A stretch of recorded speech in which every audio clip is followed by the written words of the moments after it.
Good morning, everybody. Today, I want to talk about negotiation.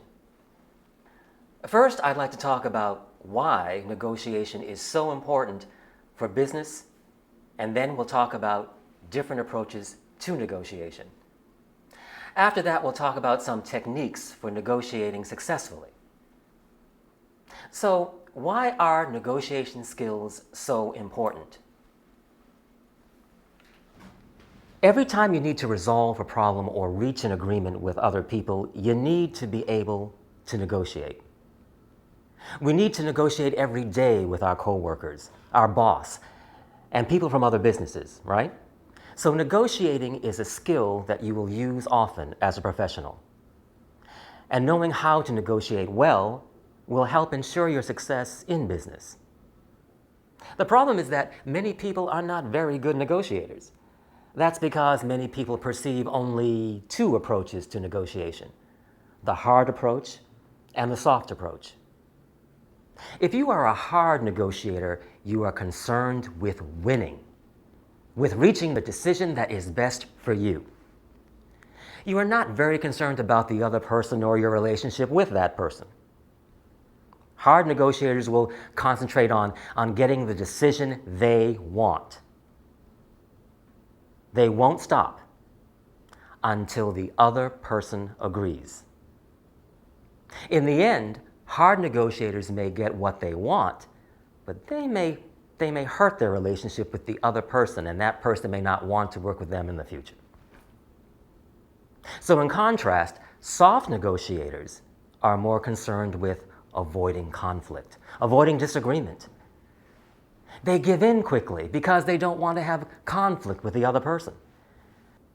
This approach to negotiation isn't good because soft negotiators often agree to decisions that are bad for them or bad for their business. Subsequently, they might be unhappy or disappointed because they believe they've lost the negotiation.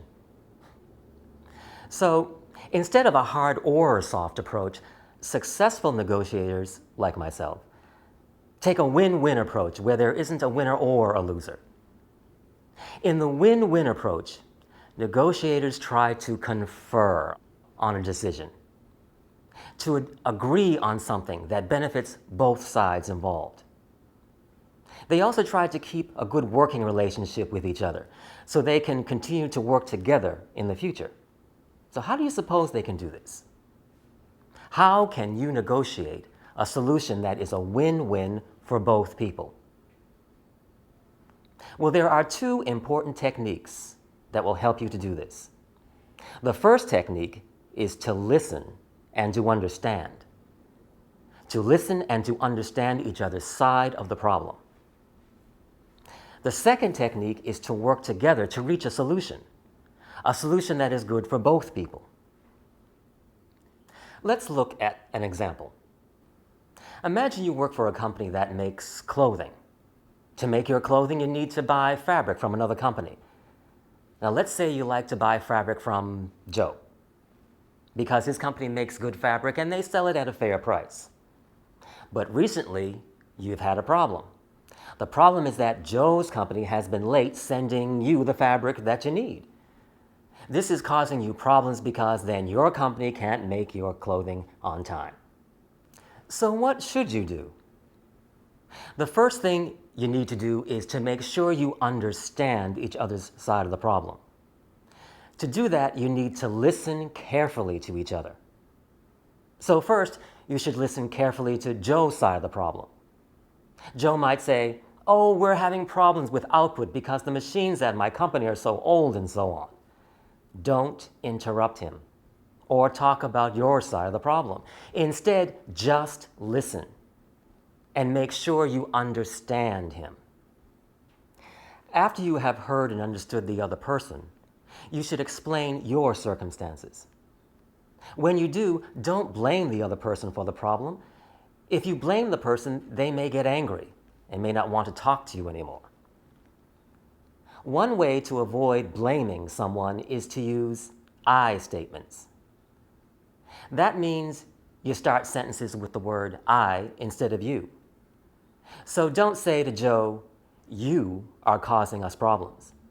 That might make Joe angry. Instead, you could say, I am worried because the fabric is late and we can't make our clothing. This way, you are explaining how you feel and how the problem affects you. Now that you've both listened and explained your sides of the problem, you are ready to find a solution together. This step can be difficult because each person may want a different solution. But instead of arguing for your solution, you should talk about all the possible solutions and then agree on one that is good for both of you. For example, both you and Joe might agree that you will buy some fabric from another company now and some fabric from Joe's company later. In this solution, you both win because you get the fabric you need now and Joe can continue to sell you fabric in the future. So as you can see, if both people in a negotiation try to understand each other and work together, then both of them can win and feel happy with the solution.